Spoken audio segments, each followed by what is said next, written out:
C'était un lieu, alors juste avant nous, il y avait en fait une galerie d'affiches de collection qui était très sympa, avec de très belles pièces. Et c'était surtout juste avant ce gala, donc il y a maintenant une dizaine d'années, la galerie Atomium, qui était une galerie en fait qui était plutôt un disquaire, hein.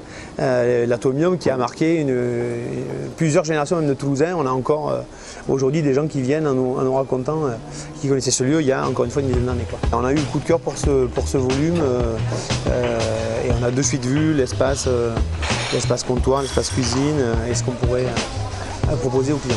La cave n'était pas utilisée par le propriétaire de l'Atomium. L'équipe décide d'en dégager l'accès, aidée par une architecte.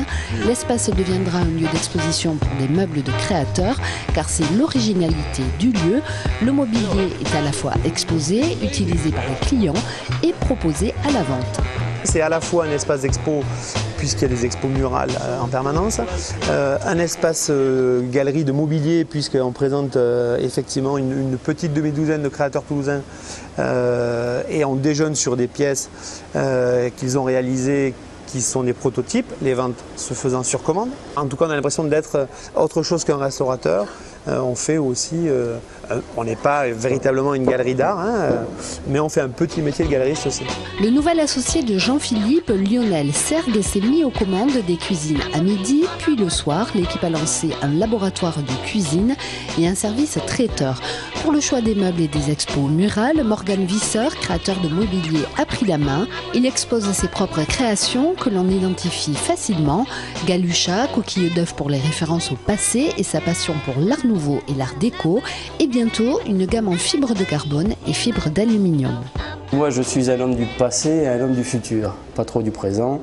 Donc il y a la gamme de produits en galucha et coquille d'œuf et il y a la gamme de produits en fibres de carbone qui est un produit utilisé dans les sports de compétition et qui a un petit côté futuriste pour moi. L'objectif, c'est surtout de faire découvrir aux personnes des choses différentes de ce qu'ils ont l'habitude de voir. Voilà, donc pour ça, mes meubles sont présentés ici, donc beaucoup de prototypes. Et après, quelques pièces abouties qui par la suite seront en série limitée. Mais c'est vraiment pour faire découvrir, c'est pas tant pour la vente. Son job, la sélection des artistes exposés. 6 semaines en moyenne pour les expos murales. En ce moment, Verena, fraîchement sortie des Beaux-Arts. Beaucoup plus longtemps pour les créateurs de mobilier que Morgan souhaiterait renouveler plus souvent en les orientant vers des pièces assez légères, adaptées notamment aux contraintes du lieu. Ce que je voudrais, c'est que Bicoque fasse partie des lieux culturels toulousains, avec arriver à faire en sorte que les créateurs qui passent par Bicoque arrivent à obtenir une certaine reconnaissance. C'est pas mal. Oui. Avis aux amateurs, donc, si vous passez dans le quartier, n'hésitez pas à pousser la porte de Bicoque.